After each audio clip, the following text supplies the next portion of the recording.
Je n'engage que la personne qui est en face de toi, c'est-à-dire André Canvel. On va laisser l'inspection générale de côté. Après tout, chacun a le droit de s'exprimer puisqu'on est sur un débat. Je crois qu'il faut surtout arrêter d'opposer ces choses-là. Et je pense qu'on s'est perdu depuis 40 ans sur une approche dualiste. On est très cartésien, on a besoin de toujours opposer les choses pour mieux les comprendre. Moi, je pense qu'il faut avoir une approche beaucoup plus holistique, beaucoup plus globale. Le point de départ, le point de tout, c'est la motricité. C'est le point d'ancrage. C'est ce que l'enfant nous donne à voir de ce qu'il pense à travers son corps. C'est ça le plus important. C'est quelle lecture je fais de la corporéité des jeunes aujourd'hui dans le contexte scolaire et les contraintes qu'on lui impose. Qu'est-ce qui nous donne à voir et à penser de sa façon d'être au monde, d'être aux autres et d'être à soi-même. Mais le point d'entrée et le point de sortie, c'est la motricité. Le reste, j'ai envie de dire, c'est la facilité intellectuelle. C'est beaucoup plus facile de diviser pour mieux analyser que de véritablement avoir une approche complexe. Je ne vais pas vous refaire du Morin dans le texte, j'en suis pas capable.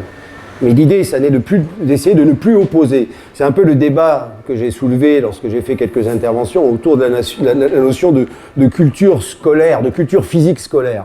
Ce qui importe à un moment donné, c'est de s'intéresser véritablement et de ne pas faire semblant. Et on le voit bien d'ailleurs dans le travail qu'on essaie de mener au niveau des concours, en utilisant systématiquement l'image, parce que c'est la seule chose qui nous donne à voir l'élève. On a la chance, les autres enseignants n'ont pas nécessairement la chance de voir l'élève apprendre. Nous, on le voit apprendre. Or, on ne l'utilise plus. Or, je trouve qu'aujourd'hui, effectivement, on a créé une forme de dualisme, mais encore, on pourrait parler de multialisme, parce que c'est plus du dualisme, là, c'est de l'émiettement. Parce qu'on ne sait plus quoi inventer pour essayer de découper la complexité au point qu'on en oublie la complexité. La vraie question, c'est quels sont les outils que l'on donne aujourd'hui aux jeunes collègues pour que lorsqu'ils rentrent dans un cours d'éducation physique, leur regard, leur valeur soient toutes orientées sur ce que l'élève donne à voir au travers de sa pratique physique. C'est ça l'essentiel. Et c'est quelque chose, je dirais, qui nous appartient en propre. Encore une fois, on est assez proche finalement des professeurs de lycée professionnel industriel qui regardent le geste technique, qui doit leur permettre à un moment donné de mesurer l'écart qu'il y a par rapport à ce que le marché de l'emploi attend, par exemple. Nous, on n'a pas de marché de l'emploi, on a cette chance-là. Mais qu'est-ce qu'on attend, nous, d'un élève, le fameux élève physiquement éduqué? On a tellement pensé à l'éduquer qu'on a oublié que c'est passé par le physique. La vraie question, c'est comment, à un moment, on réintroduit cette dimension-là. Et cette dimension-là, il faut qu'on se la réapproprie, mais pas qu'on se la réapproprie uniquement à travers un discours. Et c'est la raison pour laquelle j'essaye de vous convaincre aujourd'hui sur le fait que la valeur, c'est à la fois quelque chose, c'est une valeur d'usage, c'est un avoir. J'ai une valeur, elle m'appartient. Mon téléphone a une valeur, votre verre de bière a une valeur. Ça, c'est la différence de l'avoir. C'est qu'est-ce que l'élève a et qu'est-ce qu'il donne. Et de l'autre côté, il y a l'être. C'est à partir de ça, qu'est-ce que je fais de ça? Qu'est-ce que je fais de cette valeur-là et comment, à un moment donné, je lui donne vie à travers ma façon d'être. C'est ça la différence. Or, on est toujours du côté de l'avoir. L'enseignant, il dispose d'un savoir, c'est son avoir. Mais quel est son être? Qu'est-ce qu'il donne à voir de cet avoir? Qu'est-ce qu'il investit dans cet avoir? Est-ce que c'est quelque chose qu'il garde pour lui pour garder sa position de surplomb ou c'est quelque chose qu'il partage pour faire en sorte de montrer les différentes échelles qui vont permettre à l'enfant de se grandir lui-même? La motricité est ce moyen-là. C'est pour ça qu'on pourrait discourir tout ce que l'on veut, mais finalement, est-ce qu'à travers notre motricité, il n'y a pas un certain nombre de valeurs en acte, je dis bien en acte, que l'on doit être en capacité, non pas nécessairement d'expliciter, mais en tout cas de repérer, d'identifier, et d'accepter à un moment donné même qu'elle nous échappe intellectuellement, tellement elle est complexe. Mais ce regard porté sur la motricité, il est au cœur même, je dirais, de notre identité, mais peut-être au cœur même de ce qu'il est nécessaire, du pas que l'on a à faire, ce grand pas qu'on a à faire dans les 50 prochaines années, pour pouvoir enfin, non pas être reconnu, parce qu'on n'a plus besoin de ça fait longtemps qu'on est reconnu, mais qu'enfin, à un moment donné, on puisse véritablement faire notre job. Notre job, chers collègues, ça n'est pas d'être des enseignants de surface sportive. Notre job, à un moment donné, c'est de prendre l'enfant là où il est, et d'essayer avec lui de repérer quelles sont les ressources qu'il est en capacité de mobiliser pour tout simplement l'amener vers une certaine forme d'éthique corporelle, qu'il puisse se construire sa propre motricité, que lui-même puisse s'accepter tel qu'il est. L'inclusion, c'est ça.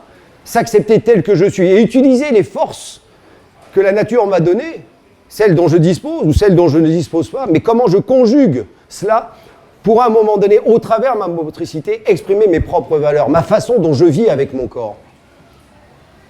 Je ne l'ai pas ici, mais j'ai un très beau texte de Spinoza sur le corps dit des choses que l'esprit est incapable de pouvoir comprendre. La vraie question, c'est comment, à un moment donné, on assume de travailler sur un objet qui, d'une certaine façon, nous échappe tout le temps. C'est ça qui est difficile pour l'enseignant d'éducation physique. Parce que c'est évanescent, parce que c'est quelque chose qui se donne à voir, mais qui se donne à perdre dans l'instant. Il n'y a pas de trace. Or, l'enfant, quand il se met en action, devant vous ou devant ses pairs, il dit quelque chose de ce qu'il investit, parce qu'il se donne à voir. Et là, il y a un sacré nombre de valeurs qui circulent. J'ai beaucoup travaillé, quand j'étais à la mission sur les violences en milieu scolaire, j'ai beaucoup travaillé avec un auteur que je vous conseille vraiment de lire, c'est Yves Reter. Yves Reter est un didacticien des lettres. Il faut savoir lire aussi les collègues, dans d'autres disciplines, ils ont plein de choses à nous apprendre. Et Yves Reter a travaillé sur les enfants décrocheurs. Mais il n'a pas pris selon le versant sociologique, parce que le grand classique, c'est de dire qu'il y a des déterminismes qui échappent à l'école. Il y a bon banania, c'est pas de notre faute, c'est de la faute de l'autre. Là, lui, il interroge les disciplines scolaires, les disciplines de l'intérieur, les maths, le français, l'histoire-géographie et l'éducation physique et sportive. Et l'éducation physique et sportive. Et qu'est-ce que nous dit Yves Reter? Ça va vous rassurer. Grosso modo, les gamins, en règle générale, sortent à peu près indemnes de la discipline EPS. C'est un peu moins le cas en maths et en français, on ne le dira pas trop fort. Mais par contre, ceux qui se font véritablement, ceux qui souffrent en éducation physique, c'est une souffrance qu'ils vont garder tout au long de leur vie.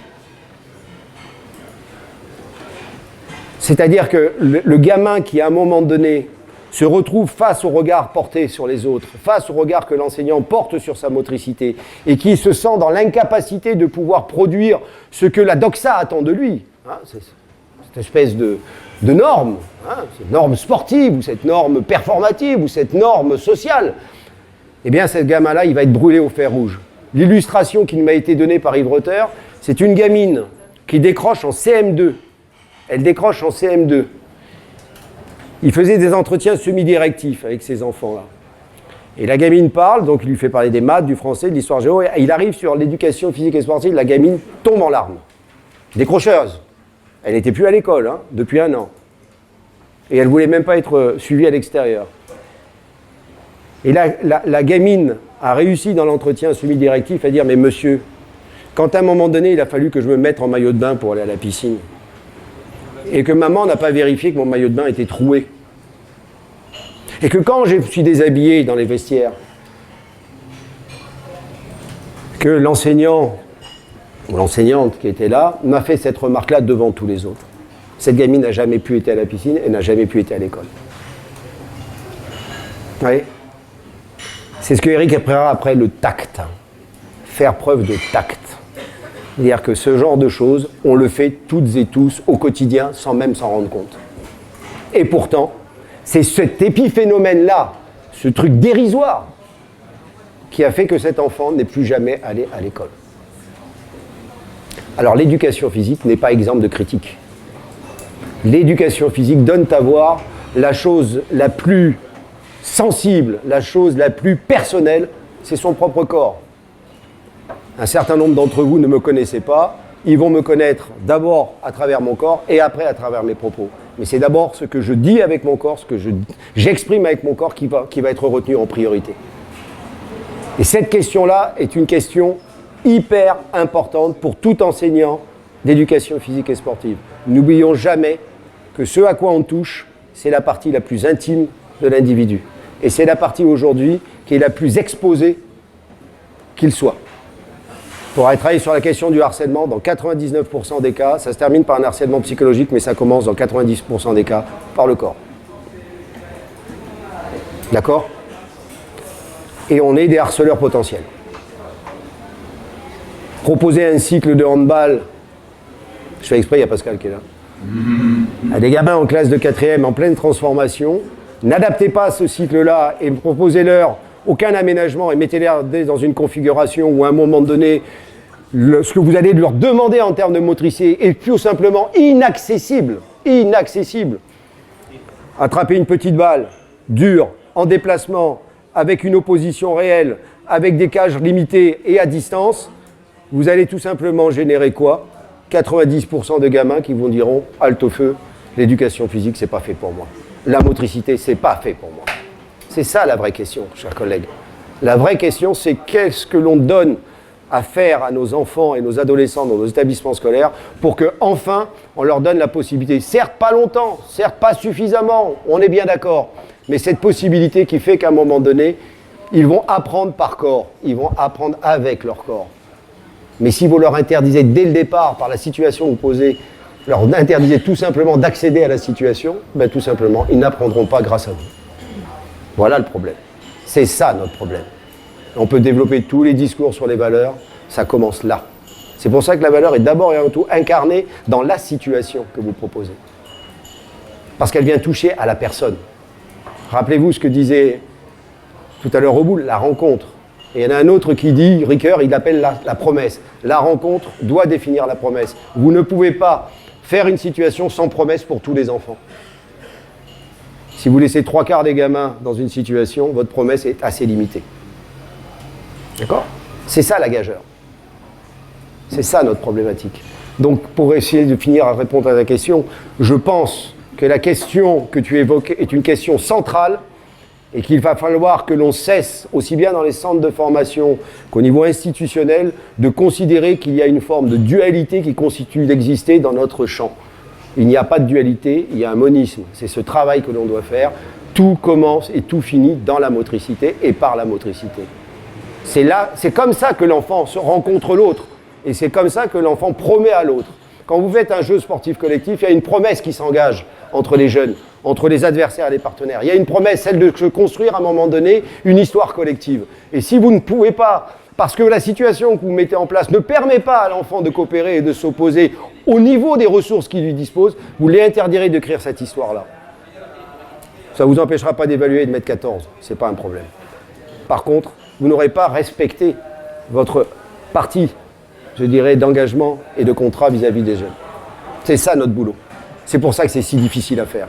Et c'est pour ça qu'il faut absolument, tout au long de la vie, passer son temps à se former par et au travers ses collègues. Parce que c'est aussi dans ce qui se passe ici, et grâce à l'EPS, et vraiment je tiens à remercier l'EPS, mais il n'y a pas que l'EPS, il y a plein d'autres lieux, ce sont des lieux où l'on doit partager ces choses-là, parce que c'est suffisamment complexe pour qu'un individu ne puisse pas porter la totalité de la réponse. Et je regrette de vous dire qu'aujourd'hui, je trouve que le système de valeurs devient de plus en plus dichotomique et de plus en plus séparatiste. La vraie question, c'est quelles sont les valeurs qui nous réunissent. Je vais vous donner un exemple. Quand j'étais chef d'établissement, j'étais en but avec un conseil pédagogique qui refusait à un moment donné de travailler sur le projet d'établissement, considérant qu'il n'y avait pas de projet. Puisque le projet était défini par notre institution, il suffisait simplement de faire ce que l'institution avait décidé de faire. Sauf que l'établissement dans lequel j'étais, si on devait suivre l'institution, on allait dans le mur.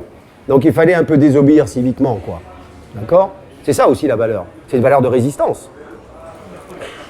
Et donc pour essayer de travailler avec ces collègues-là, je les avais mis un jour autour d'une table, j'ai réussi à faire poser des profs, faire travailler des profs, c'est quand même une gageure pour un chef d'établissement, hein, je peux vous dire. Hein. Mon prof travaille très bien dans sa classe, mais dès qu'il sort de sa classe, il ne travaille plus. On ne peut pas lui demander de faire autre chose que ce qu'il fait dans la classe. Eh bien, j'avais demandé à ces enseignants de bien vouloir prendre un papier et un crayon, ce qu'ils font régulièrement avec leurs élèves, et puis de se mettre autour de la table individuellement, parce que c'est très français, il faut d'abord qu'on travaille individuellement. Normal, c'est la liberté qui prime sur l'égalité en France, donc c'est d'abord chacun s'exprime. Et je leur ai dit, vous avez liberté, égalité, fraternité et laïcité au fronton des établissements scolaires, de tous les établissements scolaires, définissez des notions. Bah oui, puisqu'on est normalement fonctionnaire de l'État, on doit incarner les principes de la République, et si on incarne les principes de la République, on a à peu près une définition des principes. Enfin, on peut l'espérer en tout cas. Ça a été un grand moment de solitude. Hein. Ça n'a pas duré plus de 10 minutes, parce qu'au bout de 10 minutes, ils ont tous levé la main, on dit stop, halte au feu, on n'arrive pas. Et je dis comment ça, vous n'arrivez pas? Vous rentrez dans l'établissement, tous les matins, vous voyez le drapeau, vous voyez liberté, égalité, fraternité, laïcité, et vous n'arrivez pas à intégrer les principes. Par contre, vous demandez à ce que les élèves les aient intégrés. Ils ne sont pas encore rentrés dans le bahut, mais ils ont déjà intégré les principes. Ça veut dire que les collègues, tout simplement, ils ont pris conscience que la notion de valeur n'était pas universelle et qu'elle dépendait bien de ses affects et de ses émotions. C'est bien une croyance, une valeur. Et ça n'est qu'une croyance. Sauf que quand à un moment donné, il faut accepter de dire que l'on croit à des choses et qu'on ne croit pas à autre chose, là, tout le monde s'arrête. Parce que ça veut dire que je livre une part de moi-même. Parce que j'ai peut-être pas la même définition de la liberté que mon homologue à côté, et pourtant, il va falloir qu'on travaille ensemble. Oui. Parce que si vous faites juste ce petit travail, et là j'en appelle aux étudiants qui vont travailler d'arrache-pied pour avoir ce concours, commencez à vous mettre dans votre chambre d'étudiants ou entre vous autour d'une table et mettez le mot liberté. Hein? Liberté chérie. Quelle définition?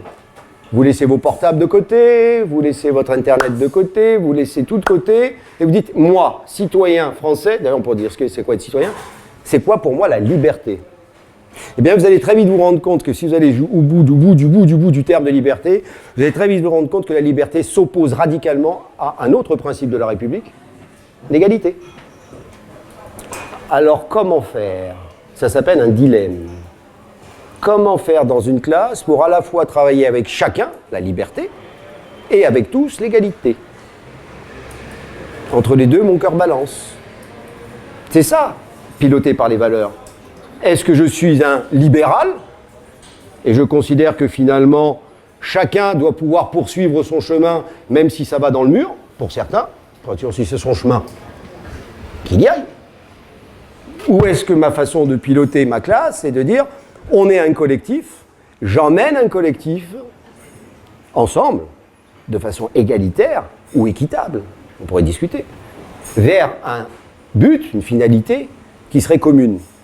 Ben vous verrez qu'évidemment, votre façon de travailler au quotidien sera plus du tout la même. Et pourtant, c'est deux notions. On n'a pas travaillé les autres notions. Je ne vous parle pas de la fraternité. Vous comprenez bien que, lors de la Constituante, lorsque nos précurseurs du XVIIe ont réfléchi à comment faire pour décapiter nos rois et mettre la République en place, ils se sont très vite rendus compte, parce que la moitié était plutôt des libéraux, l'autre moitié plutôt des égaux. On avait d'un côté, pour dire vite, on va dire les 1000, hein, d'un côté plutôt libéral, hein, une conception solipsiste, individuelle, et puis on avait de l'autre côté des conceptions du XVIIe qui étaient beaucoup plus sociales. On va retrouver ça chez des gens comme Condorcet, etc. Donc déjà, ils n'étaient pas d'accord entre eux. Donc pour pouvoir régler le problème, ils ont créé la fraternité. Parce que la fraternité, c'est le trait d'union entre une position libérale et une position équitable. C'est ce qui fait qu'on essaye de tenir les deux bouts. C'est ce qui fait qu'on fait la différence entre une école intégrative et une école cohésive. L'école intégrative, elle est du côté soit d'une égalité farouche, où grosso modo on rase tout ce qui dépasse, ou d'une liberté farouche, on tue tout ce qui ne dépasse pas. Et bien la fraternité, elle est cohésive, c'est-à-dire qu'on essaie de faire en sorte que tout le monde accède d'une façon ou d'une autre à quelque chose qui le dépasse. Posez-vous la question. C'est des postures professionnelles, ça, chers collègues. Ça veut dire que quand vous rentrez dans votre classe le matin à 8h, selon ce que vous allez adopter comme posture, vous n'allez pas faire la même chose avec vos élèves. Et vous n'allez pas vous poser les mêmes questions. C'est ça notre problème. J'étais un peu long peut-être, non? Je suis désolé. La question, c'était bien la dichotomie entre la motricité, l'éducation et la citoyenneté. Mais il n'y a pas de dichotomie et je crois que nos programmes nous invitent à ce qu'il n'y ait pas de dichotomie, mais quand on lit les programmes, on pourrait les lire avec cette dichotomie où on aurait d'un côté les compétences motrices et puis d'un autre côté les compétences méthodologiques et sociales. Or, vous savez pertinemment que vos élèves ne construiront des compétences méthodologiques et sociales qu'à partir du moment où la situation dans laquelle vous allez baigner vos élèves est porteuse de sens et surtout leur permet d'apprendre. C'est comme les rôles sociaux. Si vous installez des rôles sociaux dans vos cours et que le cours ne met pas la motricité au cœur de votre enseignement, les rôles sociaux n'auront aucun sens. Donc, les compétences méthodologiques et sociales se construisent par et dans la motricité. Donc, effectivement, les enjeux de citoyenneté, on veut absolument se conformer aux autres disciplines. Mais on a une discipline où, justement, on travaille la motricité des élèves. Et c'est bien par cette motricité qu'on va être une discipline à part entière pour développer toutes les compétences citoyennes. Et ça, c'est vraiment une dimension importante. Et André le dit très justement, c'est-à-dire que la motricité est complexe et il ne s'agit pas d'imposer un modèle normatif aux élèves pour que les élèves développent, il faut qu'ils développent leur propre motricité. Et c'est pour ça que tout à l'heure, je faisais le lien avec l'oral 2. Et c'est là que c'est très compliqué de lire la motricité et quels sont les besoins des élèves pour taper juste et pour faire progresser tous les élèves. Et c'est le cœur de notre métier, mais bien entendu que notre métier, c'est d'abord et avant tout la motricité. Nous sommes des motriciens. Et c'est parce que nous sommes des motriciens que c'est par cette motricité qu'on va développer tout un tas d'autres choses chez nos élèves, et notamment ces fameuses compétences transversales citoyennes. Mais en aucun cas, nous sommes une discipline citoyenne. On n'est pas l'éducation morale et civique, bien entendu. Nous sommes l'éducation physique et sportive. Vous savez, chers collègues, il faut être extrêmement vigilant parce que on est en train de développer à l'Éducation nationale un système de fourre-tout. C'est les éducations A. Éducation à la citoyenneté, éducation au développement durable, éducation à la santé, éducation... C'est tout ce que les disciplines ne veulent pas faire. C'est extraordinaire quand même. Et en même temps, on les resserre parce que l'institution est suffisamment intelligente pour dire « Vous voulez pas le faire, mais vous allez le faire parce que c'est inscrit dans les programmes. » Donc alors pourquoi on met de l'éducation A si c'est dans les programmes?